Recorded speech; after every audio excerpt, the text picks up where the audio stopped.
See this beautiful view behind me? Can you see behind me here? What? So beautiful. Speaking of behind, guys, have you ever thought about getting pegged right in the ass? What? Thought about how good it would feel? What? Little anal play. And what does that mean for you? Does it mean you're gay? Does that mean you're bisexual? Or are you just confused? Very, very confused. Well, today, we have someone who does it for her work. She pegs people right in the ass. And gentlemen, behind never felt so good. See you there.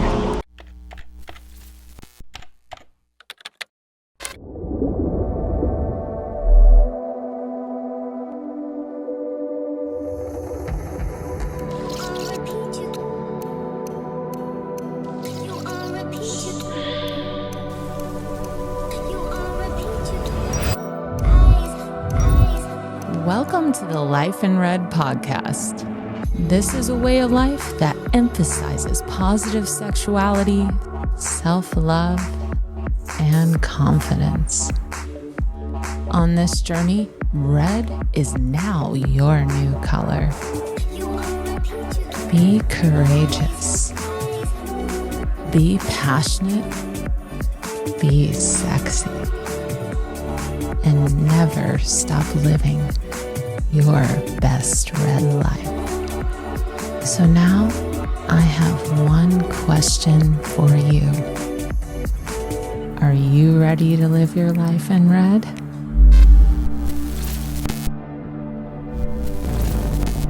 To join us on this journey, like and subscribe below.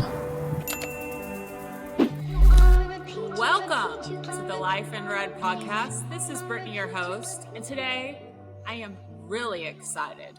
Who do we have in the bedroom today? Well, this is someone I've wanted in here for a long time. We have Ruby Ryder, and let me tell you who Ruby is really quick, and then we're going to say hi to her. Her niche, get this, is pegging. So we're talking about a sex educator, like the ones we've had on, but a bit more interesting. We're talking about pegging, guys. Yes, you may have one eye open, but I know you want to know more.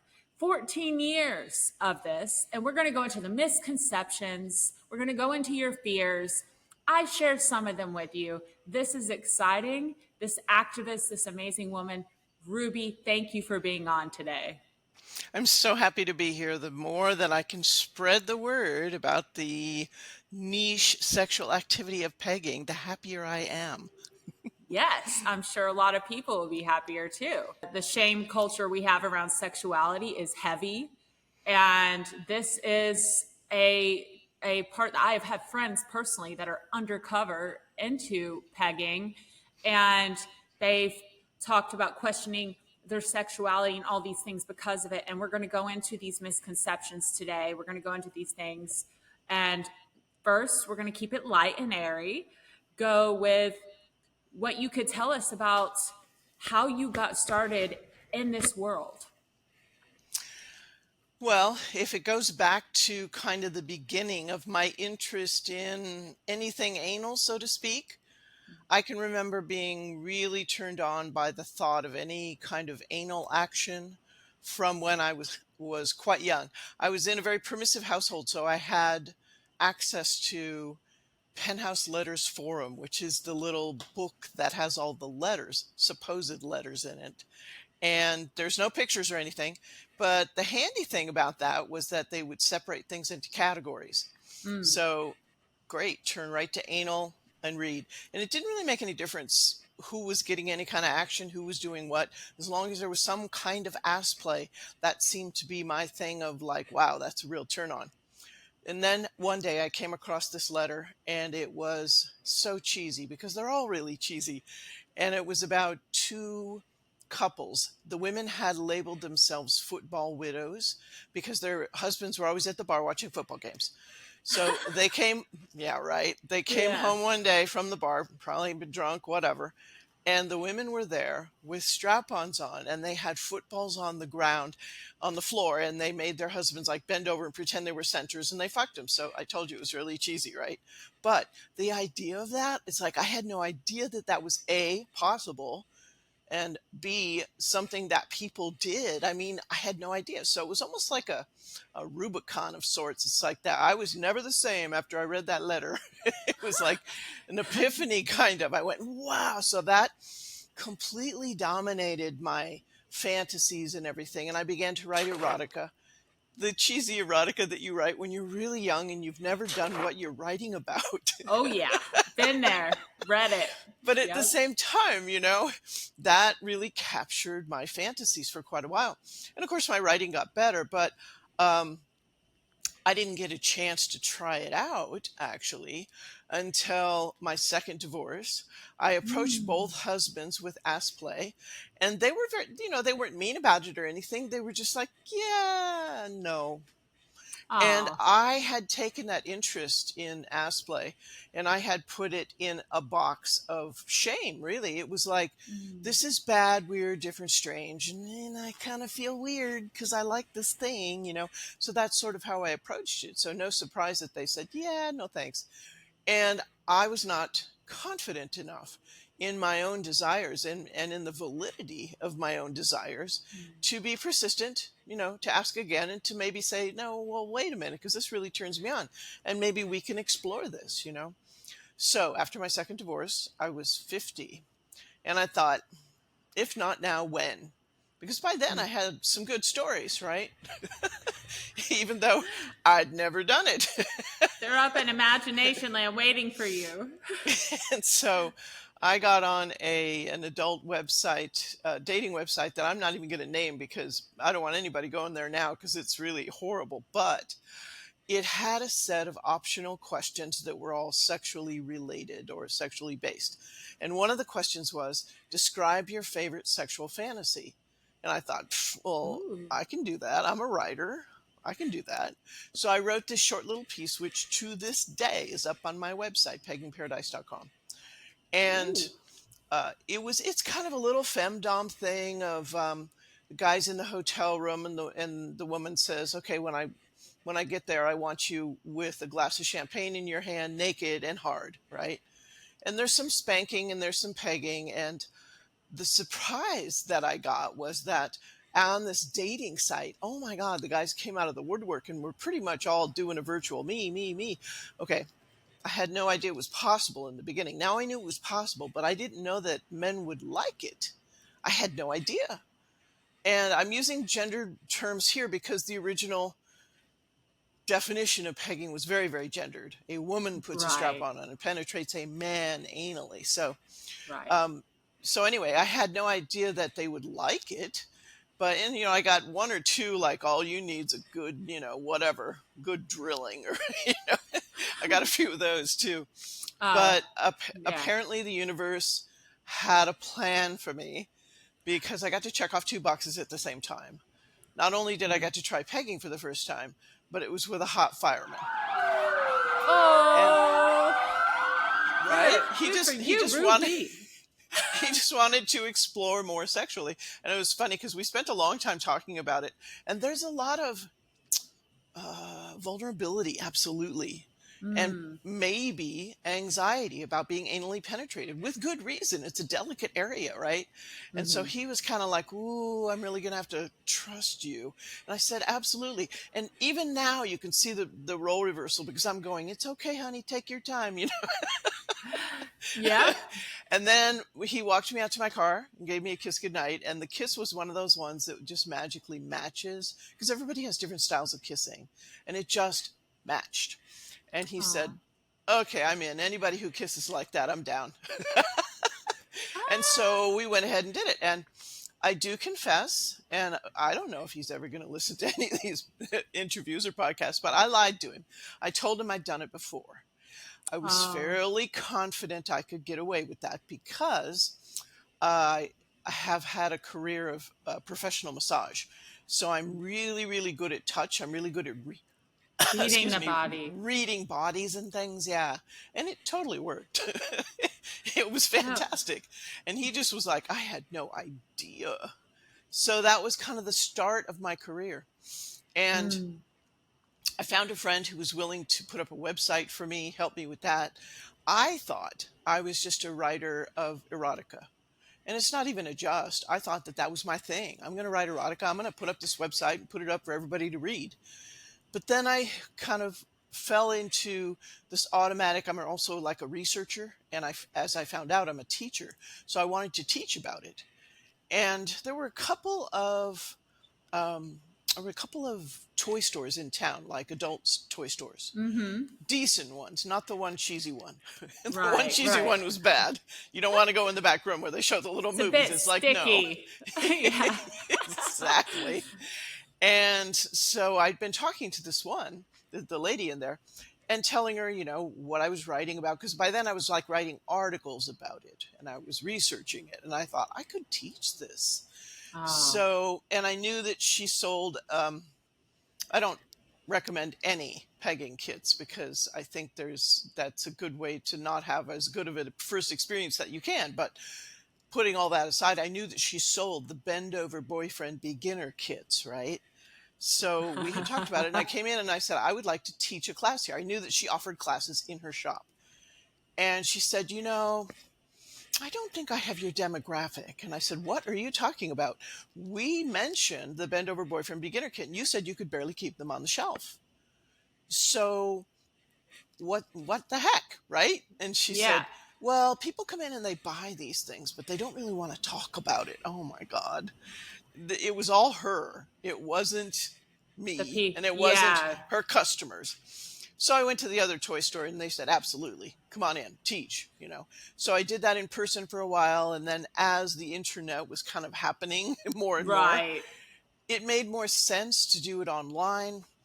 As a sex educator, it's really difficult to make money. And Right. people are going, Right. are you ever coming to Philadelphia to teach a class? I'm like, I would love to. Can you pay me like $200 for the class, cover my airfare, cover my hotel, and feed me? No, they're never willing to do that, which is really sad. But That is. nonetheless, I got online and I started teaching about it. And I've gone down the rabbit hole. And it's just been the most amazing Da-da-da-dum. journey. And it feels a little weird because Yeah. it's sort of like, this is a really interesting niche for you to like subsume yourself into. Goodness. But at the same Mm-hmm. time, there is just a wealth there that relates to so many different things and so many different ways of people looking at relationships, masculinity, so many things. And I've been doing this for 14 years. And now I found out that, yes, I do write erotica, but mainly I'm a teacher. I love to teach. Absolutely. Wow. This is amazing because, and that's why I wanted you on here. I mean, I've talked to so many sex educators, therapists, sexologists, doctors. And when a good friend of mine told me about you, and he's like, she's amazing, but I heard your niche. It's quite rare, and I think you do deserve to get paid for it. People who value the pegging, how much do you value it? This costs money, but going out and being an educator in something like this takes a lot of bravery. So I want to give you that, because it takes bravery, and I think it's fascinating because there is a pattern in history where people become fixated or passionate on a certain thing, and it ends up being what they become. And I find it Yeah. interesting from the beginning, you were drawn to ass play and you were like, there's something about this. And then now you're teaching it. What a story. Yeah, And and it's, I never really fantasized about ass play on myself, and I have to say that I ah, don't really very much I don't really very much enjoy ass play on myself. mm-hmm, And so that's where, the dominant underpinnings came in after a while. I always pictured doing something to somebody. That's when I realized I was dominant. It's like I would talk to other girlfriends of mine and they would have these fantasies about a stranger coming in and having their way with them or whatever, or a gangbang or whatever fantasy they had. It right, was always somebody doing something to them. And I'm like, oh, no, no, no. I will be doing something to someone. And that's right. when I kind of went, oh, All right. I think I'm dominant. Well, I totally see that now. Like in regards to my own like identification in that area, it's weird when it's fantasies with females. I'm dominant. With Ah, males, I'm sub. It's like that's where I'm at, yeah, yeah. and it's so I get that. It would be very hard to be sexually turned on or aroused if you're not playing the role that you're fantasizing or that desire. Mm-hmm. So I Mm-hmm. relate to that. Well, so you are an educator. What would you first start out with people? Because I know for me, I know you viewers out there have so many questions. Whether you it's and let's start out with the basics, like the misconceptions around Exactly. pegging. Yeah, they are varied and many. So let's start off with the most common one. The most common misconception and really unfortunately strong connotation is that any male who enjoys anal stimulation or penetration has a sexual orientation that is either gay or bi. Hmm. So I can't ever say that without laughing. Okay, Yeah. it's not like gay or bisexual men have different asses. Okay, they're Okay, all that's the a good point. same. The physiology is the same. All asses with a prostate are open to experiencing pleasure upon stimulation. So it's not like if you enjoy that, you must be. No, that's not the way it works. Um, and also, often what happens is scenarios like this: the guy figures out that there's pleasure to be had with anal penetration for him. Maybe he does some self experimentation, whatever. And then he comes to his partner and says, "Hey, I think I'd like to try this pegging thing," in whatever way he exposes her to it. And all too often, the very first knee jerk reaction is, "Are you gay?" Yeah. Okay. The first thing I have to say to that is if you are a woman and you're in a relationship with a man and he eats your pussy, he's clearly not gay. Oh, hold on, pause. Good point. Now I love that. Does that make me lesbian? Does that make me gay? Because Right. I love being eaten out? That makes no sense. Ladies, you know that. And then it goes further than that because then it's like, ooh, well, if I do this to you, it might turn you gay. there's no Yeah. there's no magic button in a guy's rear end that all of a sudden changes his orientation just because it's been activated, so to speak. And it's not a Gay, black and white activate thing. now. I used to teach it like it was black and white. And that did a disservice because here's the gray area. Okay, first of all, let me say that the vast majority of men who try pegging, nothing about their orientation will change because sexual activity, the area of your body that you enjoy having stimulated, has no bearing on the gender you prefer to do the stimulating. That's where those two don't connect up. So if if you've got a situation where you think that okay, this person might be gay, um, you come to them.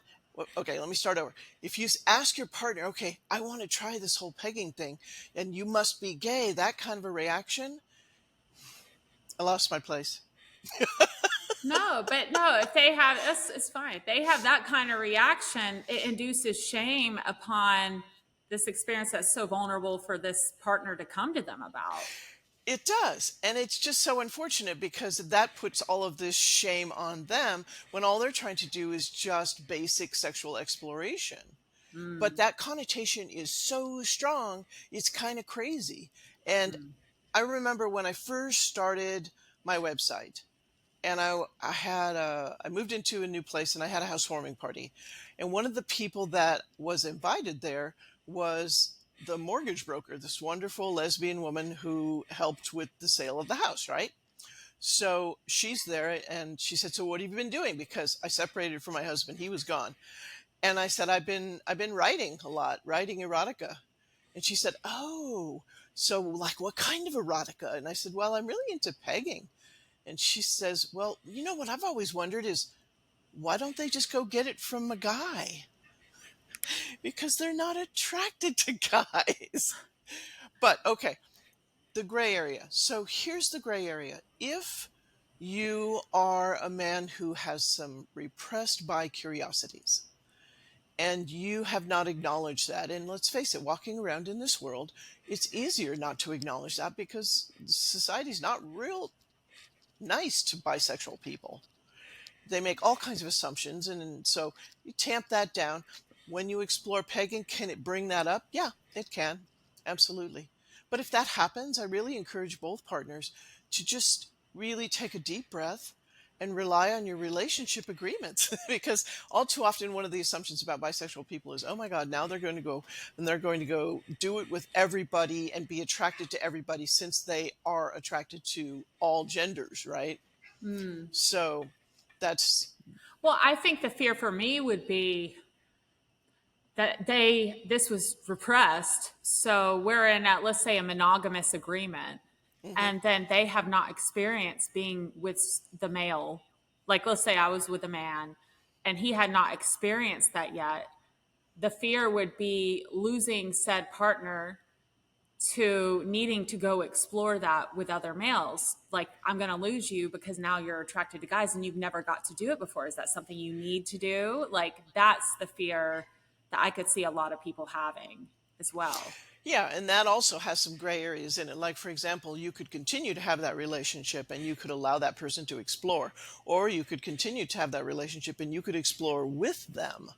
I mean, Mm. there's many different opportunities in that scenario. Or you could have a long talk about it and do a lot of exploration just in conversation and decide that, okay, I don't need to go explore in person in reality. We can just do like role play, or we can, we can sink into it a different way where um like with erotica or watching porn or things like that, and that's really all I need. I don't need to go out and get the real thing. There's lots of different possibilities, but people always go to exactly what you just said. Mm. I'm going to lose them because they're going to have to go do this thing. Yeah, So I've definitely. it's enough of a it's enough of a thing to where I've done over 300 podcasts and I've done two of them, I think I've done two that are specifically devoted to the men's stories about being bisexual, how that looks in their relationship, how they've worked it out, what they do, how they told their partner, all those different things. And they wrote in and told me their stories and I read them on the podcast. Right. And that's where I That's pull cool. all this information from, is knowing that there's a whole wide variety of reactions and decisions about how to deal with that bi curiosity. Now, Sometimes do they you go for it, think, sometimes oh, they I'm don't. sorry. No, that's okay. Go ahead. Since you've read all these stories, a little off topic, but on topic to this, do you feel that the bi curious repressed viewers out there who are bi curious, do you feel that they've had signs of attraction they've just kept hidden? They would like feel it and then it would go down, or it wouldn't probably be necessarily, I'm just guessing, where they've seen same sex and they felt nothing their whole life, and then all of a sudden they get pegged and it's like, whoa, I'm attracted to guys, or if they're a male. That's a really, okay, a couple things about that. That's a really individual Yeah. area, because how much they feel like they have to tamp that down and hide it and refute it. In other words, okay, they might feel it, but they might go, no, no, no, no, no, not going there, not doing it, right? They might do that. Or they might say, oh, there's that thing and I know it's there, but I'm not going to deal with that right now. Mm-hmm. So they may not even acknowledge it, I guess is what I'm trying to say. They may be so dead set against it because of the fear of the blowback from society and because it might blow up their life in a certain way or their relationship, that they're like, nope, nope, nope, that's not part of me. Nope, nope. Denial, Mm-hmm. basically, right? So it can Right. be that. Um, but there's also a situation where when you've got the bi curiosity, uh, Dr. Joe Court does some amazing work on this because he is a psychiatrist or psychologist. I'm not sure which, and I apologize for that. But he does so much work around relationship, and he is gay himself. And he talks about how a lot of things about gay society and sexual things that were totally new to me. And he said, okay, there are men out there who go and receive anal sex from gay men simply because that is the sensation and the experience they want. And it's a lot easier to get it from gay men than it is women. They're not Hmm. gay. They're not attracted to men. They want that sensation and that From the sexual pegging or experience. the experience from anal sex. Yeah. Exactly. Yeah. Yes. That's quite interesting, the spectrum of all the Isn't it? scenarios. Yeah. Yeah. Yeah. And we want to put things for safety in black and white and black and white and black and white. Exactly. Yeah. I totally get that. I was asking these questions because I have a close friend, and they were they were opening up, and it ended up opening up by curiosity. They were one of those stories, but he found attraction in all people, and he knew that. As an artist, he Hmm. knew, wow, that's a good looking guy. Wow, he's sexy. That's a sexy man. Like, Hmm. I think he had it, but he was scared. Yeah. And now it's like, we have religion and we have all these things telling us, no, this is bad. And so it's just really beautiful to see. And pegging is a thing for him. And so it's really cool to see him coming out. But totally, I know men I have heard of from women over the years, their husbands love it. And I have Absolutely. I have heard the women do the things you're talking about, like I a lot of shame because they're afraid it means that they're going to lose their man to another man, stuff like Well, that. here's another part of it too. Um, I am of the opinion that pleasurable anal penetration requires vulnerability.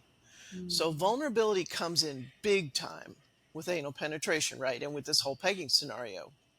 Unfortunately, in our society, vulnerability is not a characteristic that is encouraged in men. In Mm-mm. fact, it's very often conflated with weakness.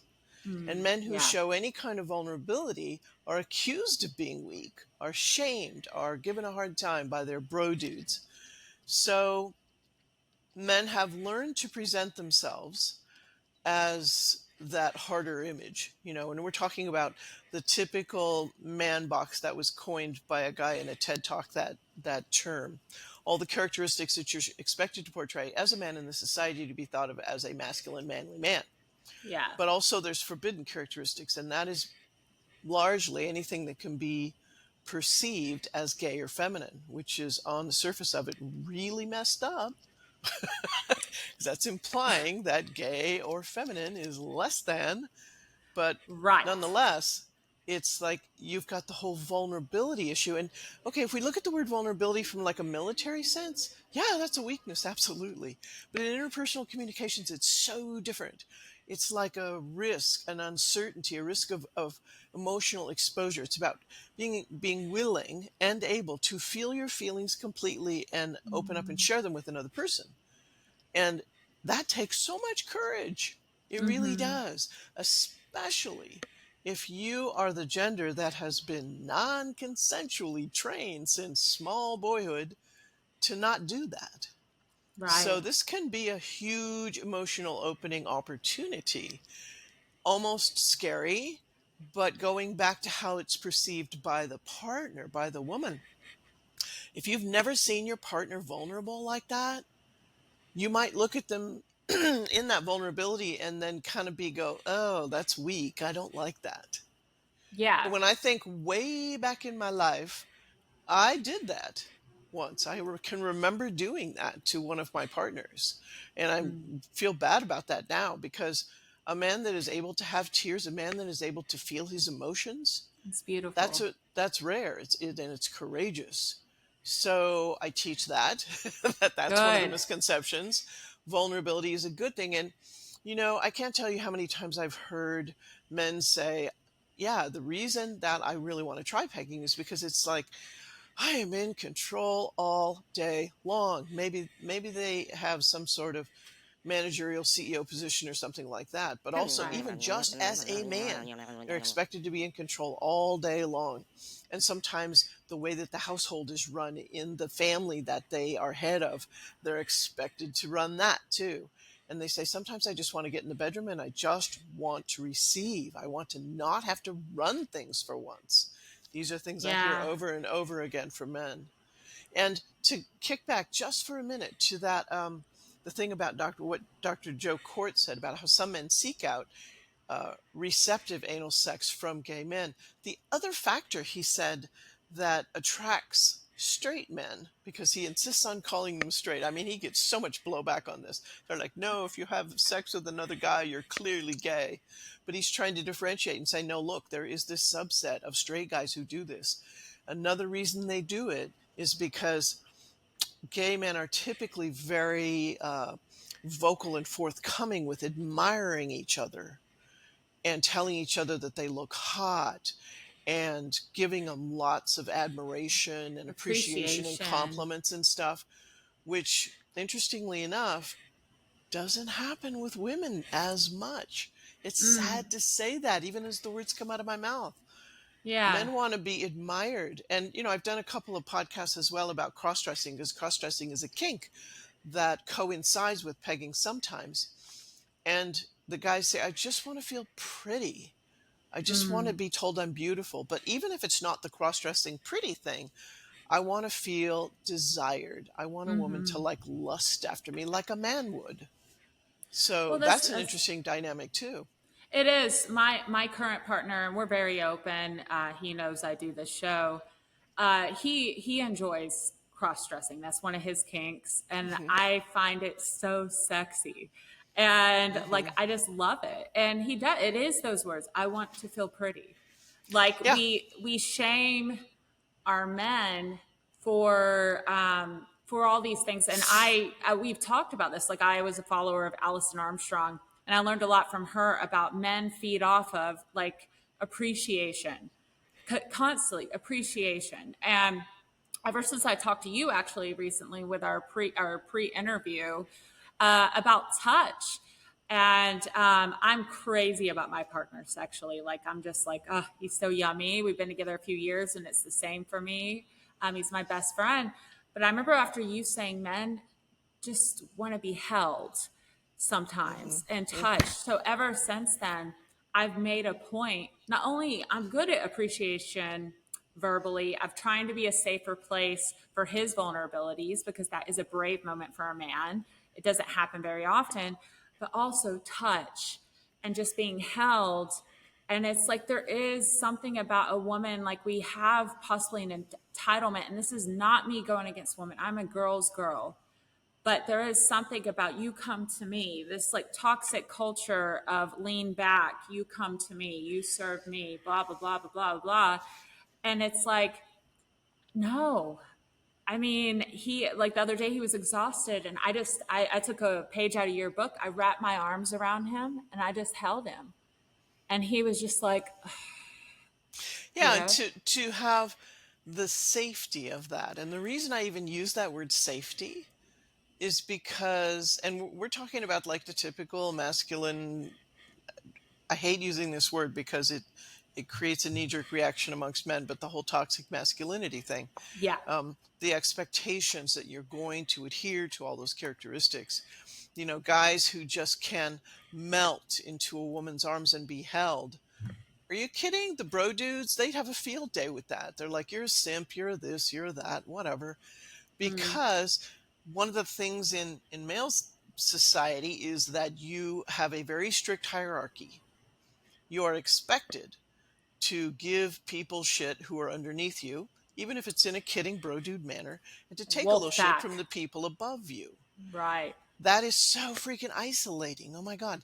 Yeah. And one of the things I realized when I started looking into some really wonderful guys who do this men's work stuff, Mark Green is one. His last name is spelled Greene. He has a podcast or a website called Remaking Manhood, and he's written some fabulous books. And also Justin Baldoni. Um, those two guys, it's like I realized how touch starved a lot of men are, because Mm. starting at about 10 or so, all of a sudden they're forbidden to continue to enjoy tender, loving, non-sexual touch. If they're getting into teenagehood or growing up and they still really love to be held by mom or even by dad, they get shit for it. And so they don't get nearly as much tender, loving, non-sexual touch as women do. Thanks for joining the Life in Red today, where we embrace passion, confidence, and positive sexuality. Keep painting your journey in bold red strokes. Don't forget to like, subscribe, and follow us so that you never miss out on living your best red life. Ready for more? Stay passionate, stay red. See you next episode.